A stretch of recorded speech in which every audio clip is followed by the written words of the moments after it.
जुल्म और बर्बरता की उम्र ज्यादा दिनों की नहीं होती है और जालिम चाहे जितना भी शातिर हो, जालिम जितना भी ताकतवर, वो हमेशा डरपोक होता है। पिछले 1 सालों से लगातार फलस्तीन और इजराइल की जिस तरह से लड़ाई चल रही है और 7 अक्टूबर को जिस तरह से 2023 में हमास द्वारा डेडली अटैक किया गया इजराइल में, उसके बाद इजराइल ने लगातार रिटेलिएट किया, यानी हमला किया, बच्चों को शहीद किया और बहुत सारी ऐसे खबरें भी आई जिसको सुनकर, जिसके वीडियोस को देखकर दिल दहल जाता था कि कोई इस कदर बर्बरता किस तरह से कर सकता है। मगर उसके बाद फिर 1 तारीख 2024 यानी 1 अक्टूबर को ईरान द्वारा इजराइल में हमला किया जाता है और लगातार ये 150 से ज्यादा मिसाइल यानी रॉकेट जो है इजराइल में दाग दिए जाते हैं। इस हमला के बाद ईरान ये भी चेतावनी देता है, धमकी देता है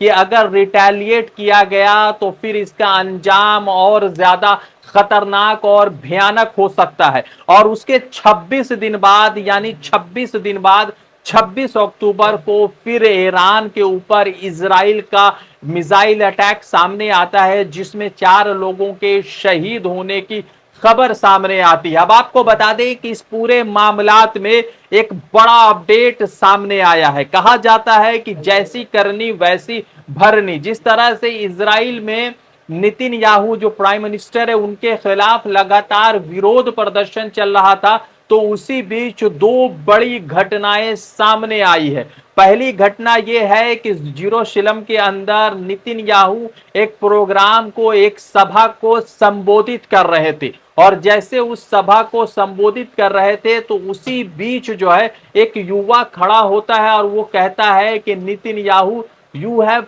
किल्ड माई फादर, यानी तुमने मेरे पिता को मार डाला। और तकरीबन 1 मिनट तक लगातार वो उस सभा में विरोध प्रदर्शन जताता रहता है और विरोध प्रदर्शन के बाद सिक्योरिटी फोर्सेस के लोग उनको बाहर की तरफ ले जाते हैं। दूसरी तरफ एक बड़ी खबर ये आई कि इजराइल के शहर तेल अवीव में जो है एयरफोर्स का एक बड़ा प्रोग्राम चल रहा था और जिसमें एक ट्रक हाई स्पीड के साथ आती है और तकरीबन 35 लोगों को जख्मी कर जाती है, जिसमें कई एक लोगों की हालत बहुत गंभीर नजर आ रही है, गंभीर बताई जा रही है। यानी कि आप किसी के ऊपर कितना ही जुल्म कर ले, आपका जो किया कराया है वो आपको लौटता है, आपको पलटता है। यानी कि जैसी करनी वैसी भरनी वाला मामला भी सामने आता है। तो बता दें कि पिछले 1 अक्टूबर से लगातार इजराइल और ईरान एक दूसरे के आमने सामने है और इसी आमने सामने के बाद अब ईरान और इजराइल के बीच में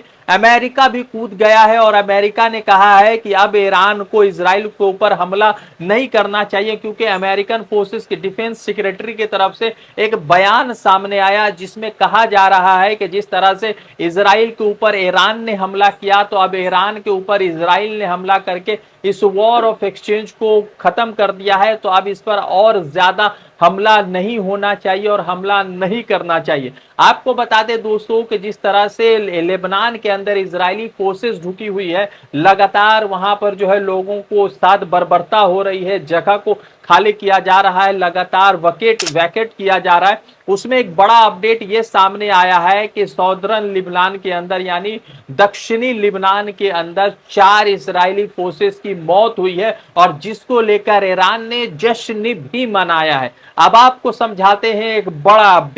अपडेट यह है कि इन तमाम चीजों के बाद ईरान ने फिर से एक बार धमकी दे डाली है। अब आपको बताते हैं कि ईरान ने फिर से इजराइल को धमकी दे डाली है और इस मर्तबा का जो धमकी है वो बड़ा यूनिक तरीके से ईरानी मिलिट्री ने इजराइल को दी है। ईरानी मिलिट्री ने ट्विटर पर एक पोस्ट लिखा है और जिसमें लिखा है टिक टॉक और उसके साथ एक घड़ी का सिंबल दिया है और फिर उसके बाद नीचे लिखा है हैशटैग में ट्रू प्रॉमिस 3, यानी कि ईरान इजराइल के ऊपर कुछ बड़ा हमले की साजिश कर रहा है और इजराइल को जो है जिस तरह से 26 तारीख को अटैक हुआ, उन 26 तारीख के अटैक का बदला लेने के लिए तैयार बैठा हुआ है। आपको बता दें कि ईरान के सुप्रीम लीडर आयतुल्लाह खुमैनी के तरफ से भी एक पोस्ट किया गया जिसमें उन्होंने कहा है कि यहूदी ताकतों को ईरान की ताकत का पता नहीं है। ईरान के लोग और जो है यहूदी ताकतों का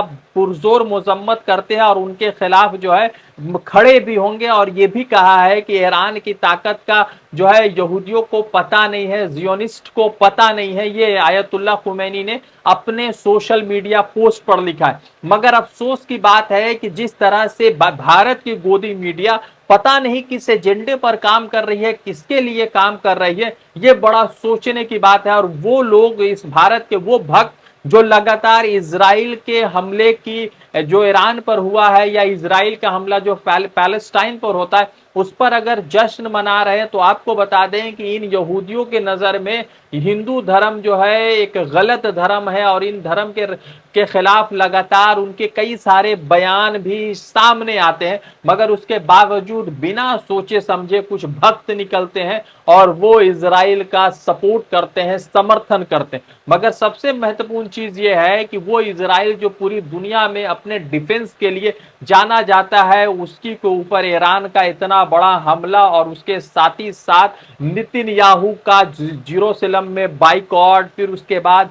एक ट्रक द्वारा 35 लोगों को गंभीर रूप से घायल करना एक बड़ा अपडेट है। और शायद कहा जाता है कि जैसी करनी वैसी भरनी वाली जो हालात बनते हैं उसमें ये जुमला या ये आज का जो मामला है वो बिल्कुल फिट बैठ रहा। अब जो है ईरान ने जिस तरह से धमकी दी है, उस धमकी के परिणाम क्या निकलते हैं, क्या कुछ होता है, उन तमाम चीजों पर आपसे जरूर बात करेंगे। और जो कुछ भी होगा द इंडियन खबर के पेज से आपको जरूर अपडेट करेंगे। रजा अंसारी की रिपोर्ट।